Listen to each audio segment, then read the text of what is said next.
Welcome to Choice Classic Radio, where we bring to you the greatest old-time radio shows. Like us on Facebook, subscribe to us on YouTube, and thank you for donating at choiceclassicradio.com.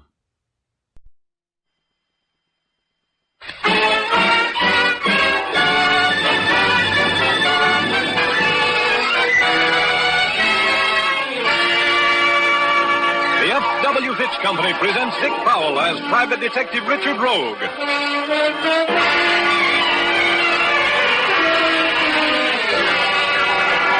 In Rogue's Gallery.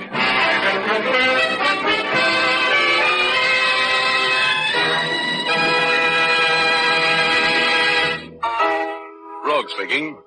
Well, tonight you're going to meet some charming people.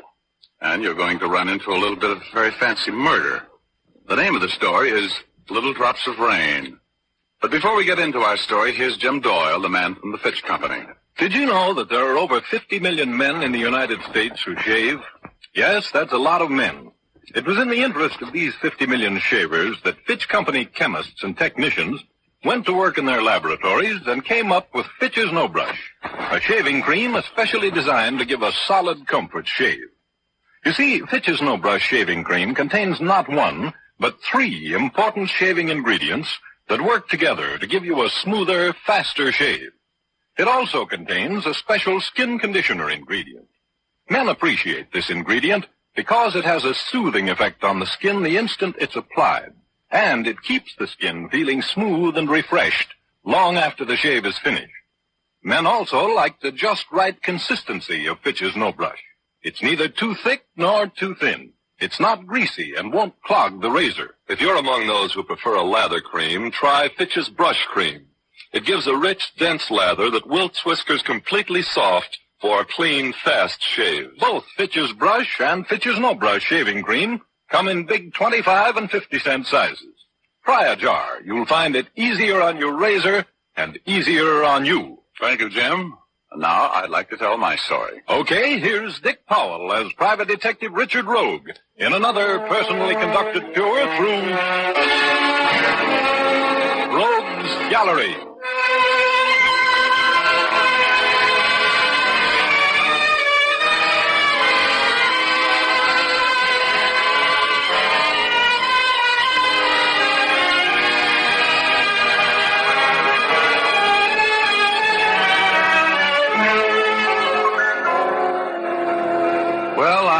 Still confined to my little cranked-up downy couch in a hospital, but not as still as I was last week. I am now allowed to get up and totter around a little, and I use the word totter advisedly. My legs act like strangers who have different political beliefs, and my knees have suddenly developed sideways hinges. But my nurses, my nurses. Yes, they're beautiful and tender and resistant. And speaking of nurses, nurses are girls, and girls are my favorite pastime. And that brings me up to the girl who has done the most to confuse my life. Liza, the girl I was so sincerely in love with a couple of months ago. Liza was in to see me. She just left, and we were talking about the time when I showed up at her apartment for a date. It was raining out, and I was sitting at the piano doodling around a little bit.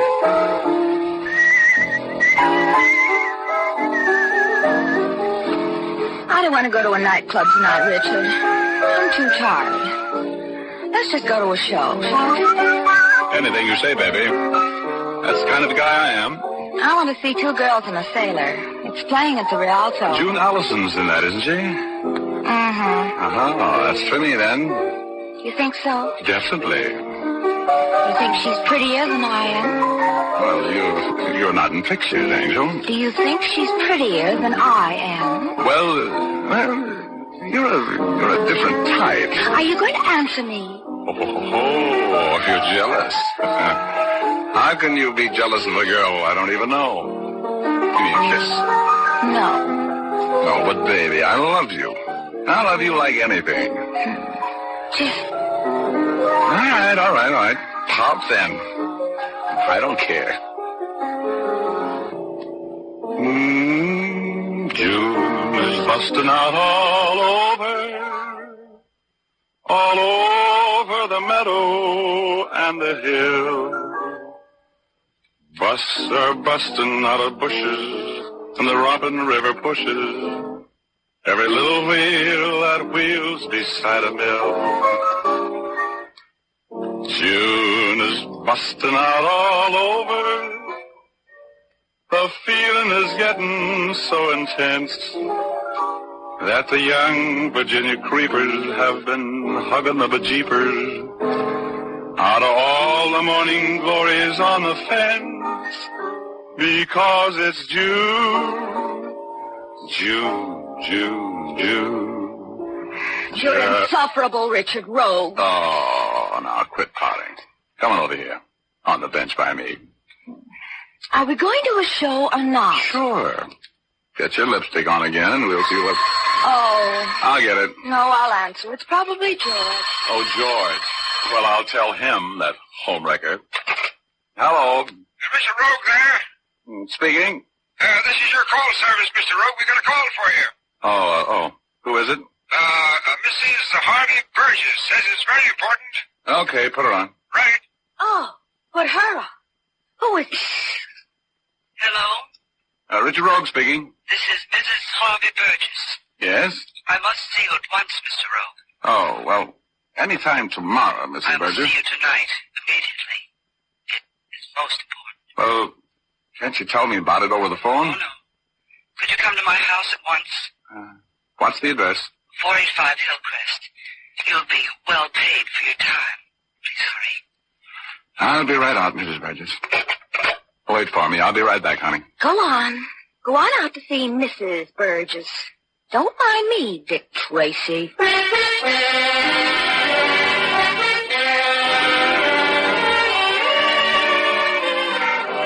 Well, what could I do? Mrs. Harvey Burgess was the wife of a tycoon with $1 for every Democrat in Georgia. I tried to explain to Liza, but I was talking to myself, and I left for the Burgess residence. I left Liza burning like Mrs. O'Leary's barn. The Burgess mansion was a huge colonial affair. George Washington could have slept there every night. He was at Valley Forge and never seen the same room twice. A butler who talked like he was choking to death on an olive pit conducted me into the library and into the presence of Mrs. Harvey Burgess. Oh, my, what a presence. She was sitting in front of the open fire, filling out a hostess gown that didn't straighten out any of the curves she featured. I pulled my eyes back into my head and tried not to look too interested. Sit down, Mr. Rogue. Oh, thank you. I'm in a bit of a hurry tonight, Mrs. Burgess. As a matter of fact, Mr. Rogue, my husband is making a fool of himself. Yes? He's lost his mind completely over his secretary in his office. His secretary. A girl by the name of Helen Stark. You mean that... Yes, I mean he prefers her company to mine. Well, that doesn't sound reasonable, if you'll pardon me for saying so. What do you want me to do? Somebody has to bring Harvey back to his senses, Mr. Rogue. Well, I'm afraid you've called on the wrong man. I'm not very good at long fatherly talks. Oh, Mr. Rogue, please, I'm so alone. Hey, now, wait a minute. Good grief. You mean to tell me that Harvey is neglecting you? What you need to straighten Harvey out is a psychiatrist, not a detective. Harvey is definitely off his trolley. Please, help me, Mr. Rogue. No, Mrs. Burgess. He's with her right this minute. How do you know? When he left the house tonight, I followed him. He went to the home of his best friend, Clarence Roman. I parked across the street. I was going in and facing him, but I saw Mr. Roman leave, and I lost my nerve. That's when I called you. Oh, Mr. Rogue, I want you to go out there and talk to Harvey. Tell him I know all about him and that Stark girl, and I'm suing him for divorce. Well, that's not my kind of work, Mrs. Burgess. I'm sorry about that. I don't want to divorce Harvey, but I do want him back. And I'm sure that if you will do as I say, he'll come back. You must do it for me, Mr. Rogue. Here. Oh, where is it? I have $500 here in an envelope. You did? Oh, wait a minute here. Let me see. Oh, is this it? Yes, that's your fee. For going out there with me, Mr. Rogan. trying to bring Harvey back to his senses. You'll do it for me, won't you, Mr. Rogue? Well, You'll do it for me, won't you, Mr. Rogue? Okay, come along.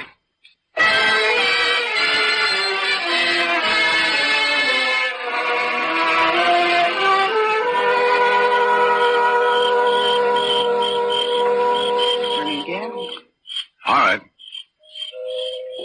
Well, it seems there's nobody home. There's my husband's convertible out in front, right where he left us tonight when I followed him out here. How did the girl arrive? In her car. Oh, her car isn't here. It was right behind Harvey's. Looks like we got here too late, doesn't it? Try the door. I know Harvey's still here. All right. You're an old friend of Roman's, I suppose. Yes. What? I just want to know before I try to open the door. You see, there are laws against that sort of thing. Door's unlocked. Do we go in? Yes. Okay, after you. You know the house better than I do. Go ahead. All right. The living room is over here. Well, nobody home. Look, Mrs. Burgess, we better get out of here. No. I know Harvey's in this house someplace, and I'm going to find him. I can't... What are you sniffing for? Wait a minute. That smell in the air. You get it? What? Oh. I don't smell anything. You don't? I smell chloroform. Chloroform? Yeah. You take a look upstairs. I'm going to shake down the first floor. That smell of chloroform can mean trouble, you know. Mr. Rogue, what do you mean? You're frightening me. Mrs. Burgess was very fetching when she was frightened, but I calmed her down a little bit. Now, this may sound fantastic. I've got a little bell in my head that rings an alarm every time I really get around serious trouble. And it was playing a tune that sounded too much like a death march right that minute. I had to get her out of the way. She finally went upstairs, and I went to work. I took the living room first and looked behind all the couches and in all the dark corners. I was bending over, looking under a huge Italian carved table when I thought I heard a stealthy footstep behind me. Don't move. Oh!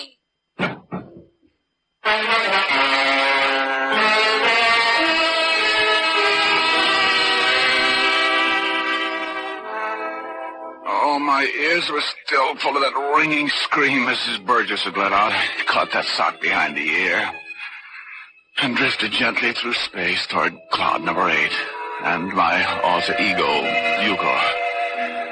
I was hoping he wouldn't be there, but he was.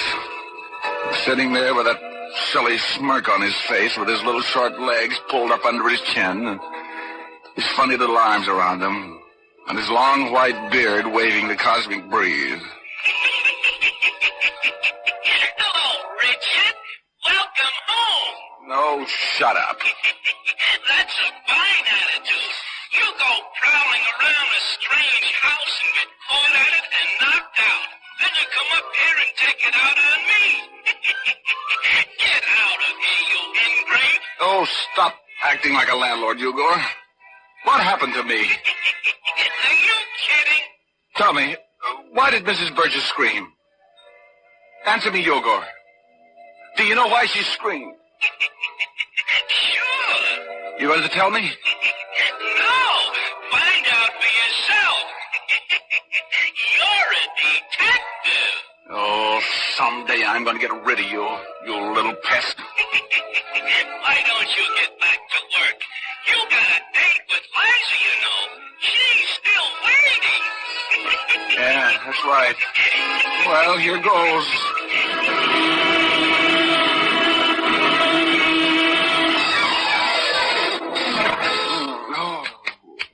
Come on, Rogue. Please, come on. You didn't have to hit him so hard, Clarence. Oh, who hit me? I'm Clarence Roman, Rogue. I came home, I found the front door unlocked, I walked in, I saw a strange man prowling around my parlor. A woman screamed, and I hit you with my cane. Oh, well, what do you carry for a cane? A ball bat? Why did you scream, Mrs. Burgess? I found my husband upstairs. He's dead, murdered.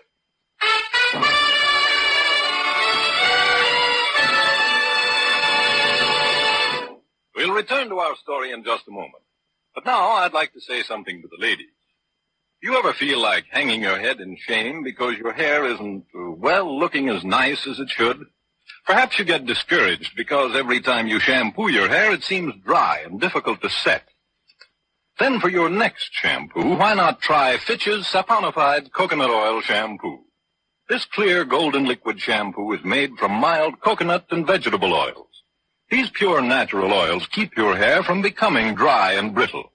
When you use Fitch's saponified shampoo, you can have a shampoo as often as you like, and after each one, your hair will be soft and lustrous, easy to set into your favorite hairstyle. You'll love the glorious quantities of fragrant lather this shampoo makes.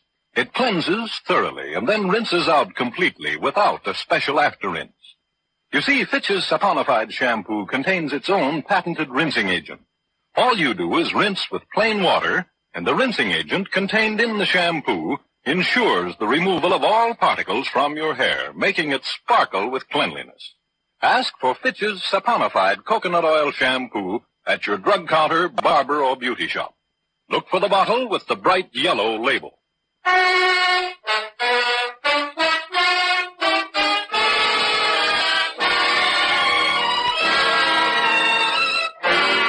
Now back to Rogue's Gallery. Richard Rogue is telling our story. Well, I had accepted the case for Mrs. Harvey Burgess, a suspicious wife. Yes, that's the Mrs. Harvey Burgess of the Burgess Millions. She suspected her husband of having a rendezvous with Helen Stark, his secretary, at the home of Clarence Roman, Burgess's best friend, and we went out there together. Nobody answered the door, so we went in. My suspicions were aroused when I smelled the unmistakable odor of chloroform. Mrs. Burgess was looking around upstairs while I searched the downstairs. Suddenly I heard Mrs. Burgess scream. My husband! Upstairs, he's dead! Murdered!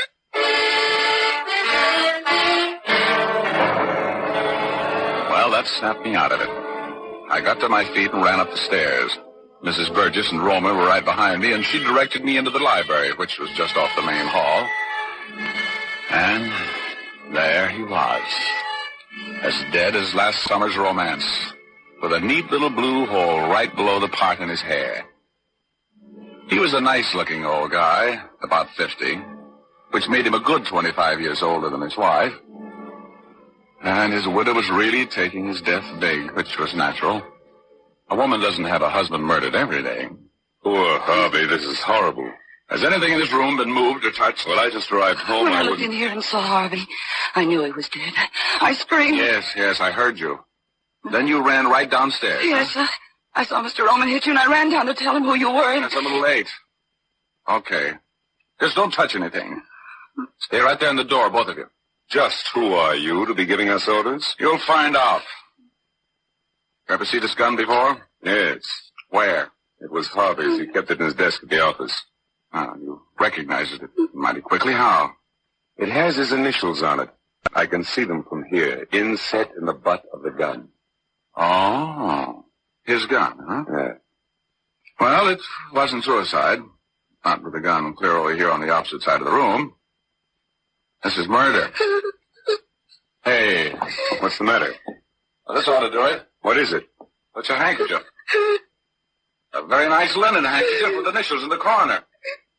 And blood on it. What initials? H.S. Helen Stark, that's her handkerchief. She killed Harvey. She killed my Harvey. Is there a phone upstairs here? Yes, you'll find an extension in the hall. Thanks. Come on out of this room. I don't want anything touched or moved. Now. Dear, please. You two wait for me downstairs. I'll be down just a minute. As soon as I call the police.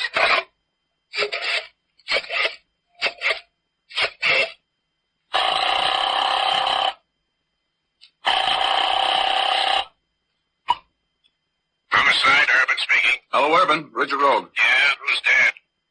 Harvey Burgess, wise guy. Huh?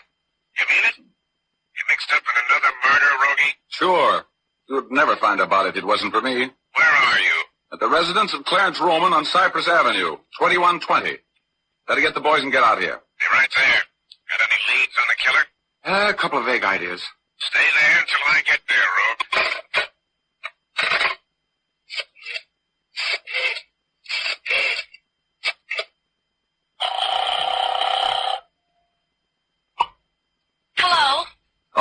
Eliza, Dolly. This is Rogie. Oh, you know what time it is? Oh, sure, honey. I'll give you 10 minutes to get back here and take me to that show.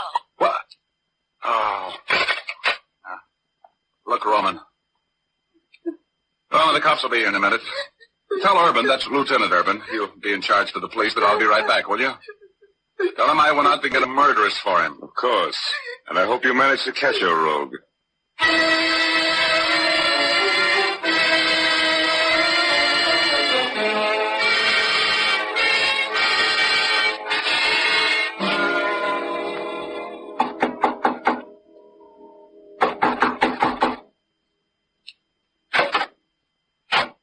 Yes?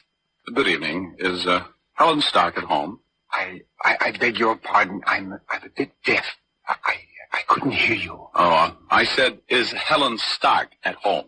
Oh, Helen? No, she isn't home this evening. Has she been home?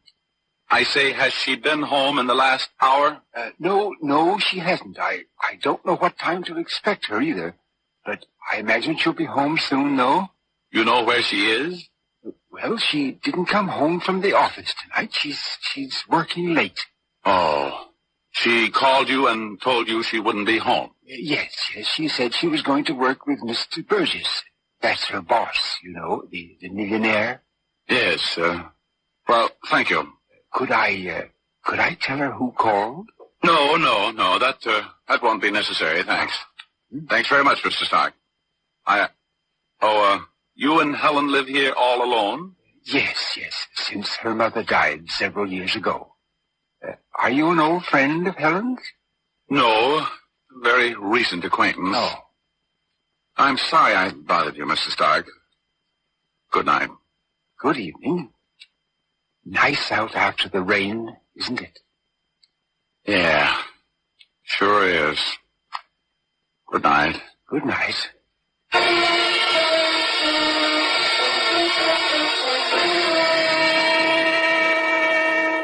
Oh, that nice little old guy. It was going to be tough for him to realize that his daughter was a killer. I hated the world as I walked down the steps from that porch and started for my car. I don't like murder. It upsets so many people who aren't involved in the act, or the reasons for it. Yeah, I guess I'm a chicken-hearted patsy. But if I am, I'm glad. Anyway, I was walking down the walk when that little bell rang in my massive intellect again. I noticed something peculiar. There were tire tracks running into the Stark garage. It had only stopped raining about 45 minutes before, and if that car had been driven into the garage while it was still raining, there would be no tracks. It would have been washed away. Now, very peculiar. I ran up the driveway and opened the overhead garage door. Then I jumped back. The garage was full of carbon monoxide. I wet my handkerchief in a puddle of rainwater, held it over my nose, and ran into the garage. I wrestled the door of the small coupe open and saw a young girl, unconscious, slumped over the steering wheel. I pulled her out of there. She was dead weight, and carried her into the house. Oh, Helen. I'm afraid it's a little late for that, Mr. Stark. Where's your telephone? In the hall. Right in the hall. Thanks. I'll get a pull motor squad out here right away.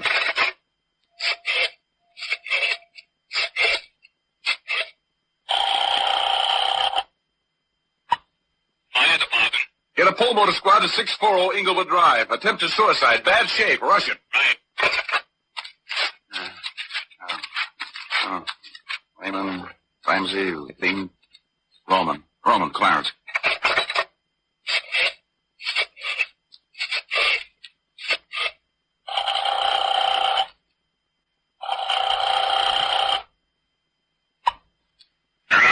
Hello, Lieutenant Urban, please. This is Richard Rogan. It's important. This is Urban speaking, Rogue. I thought I told you to stay here. Look, never mind the arguments. Get out here to 640 Inglewood Drive. I've got Helen Stark for you. You have? Nice work. I want to talk to that young lady. You missed the boat. I think she's dead. Suicide. Carbon monoxide poisoning. Step on it. Okay, Rogie, I'll be there in 10 minutes. Don't go away.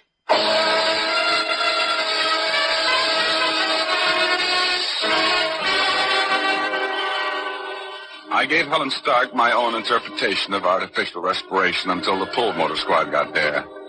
Irvin arrived on the heels of the fire department, and we went out and looked around in the garage, made some fascinating discoveries, too. The car had run out of gas and stopped turning over, for one thing, and one thing led to another, to coin a phrase. Anyway, Irvin and I made a little deal. I went back to the Roman residence, and while he and his boys were being scientific, I sat in the parlor and talked with Mrs. Burgess and Clarence Roman. Mrs. Burgess had recovered her poise to some extent. They were both very anxious to know all about my daring capture of the Stark girl. I'm glad she's dead. I couldn't stand a trial. I'm glad she committed suicide. Yes, it seemed like the only way out. She wasn't very smart about murder, leaving clues all over the place the way she did. Even the cops would have had her in 24 hours. How well did you know the Stark girl, Roman? Rather well. I'd see her around the office a great deal. Harvey was, well, not very discreet about the fact that he was fond of her. Please, Clarence. Harvey's dead. We should forget those things. He was a good husband. I don't know what life is going to be like without him. I just have an idea that it's going to be pretty simple, Mrs. Burgess, and possibly rather short. What do you mean? I mean that the police suspected you and Mr. Roman murdered your husband and Miss Stark. That's a serious action, Rogue. Your husband was suing you for divorce, wasn't he, Mrs. Burgess? He knew you were going to be there with Mr. Roman, his best friend, tonight. So he came and surprised you with Helen Stark for a witness, didn't he? And you, Mr. Roman, you killed him, and then you had to kill Helen Stark to shut her up. This is preposterous. Sit down, Roman. You were right, Rogie. We found Roman's fingerprints on the steering wheel of Helen Stark's car. One of the boys just got back with a report that Roman's shoe is a perfect fit in that shoe print outside Stark's garage. I had nothing to do with it. Clarence Harvey, and then he chloroformed that Stark girl, and then... You're in this as far as I am. Shut up. I've got more news for you, Roman. Helen Stark isn't dead. The car ran out of gas just in time. She'll be there to appear against you when you're tried for murder.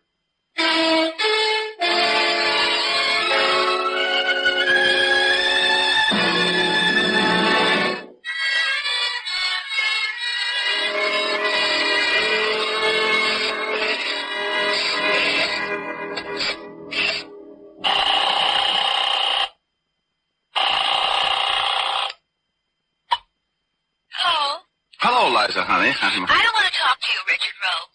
I'm busy. Oh, now, honey. The lady says she's busy. Yeah? Who are you? His name is George, the night chimp.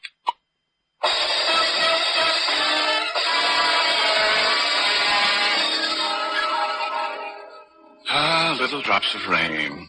The stuff we're getting so much of out here in California right now saved Helen Stark's life. Because if I hadn't noticed those tire tracks, she'd have stayed in the garage until it was too late for the pull motor squad to save her. Yes, sir. Little drops of rain put the curse on what was almost a perfect double murder. With the help of my massive intellect. There's only one thing I can't understand. How come a guy as smart as I am gets hit on the head so often? Answer me that, will you?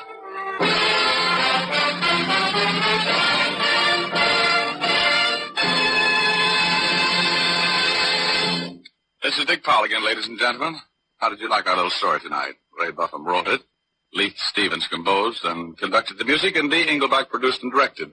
Oh, don't forget to tune in next Thursday night. We're going to present a strange story of a house where everybody was scared. We call it The House of Fear. So make a date with us, will you? Thanks for listening, and good night, all. Now here's Jim Doyle. Don't forget to tune in again next Thursday, same time, same station, when you will again hear Dick Powell as Richard Rogue in Rogue's Gallery.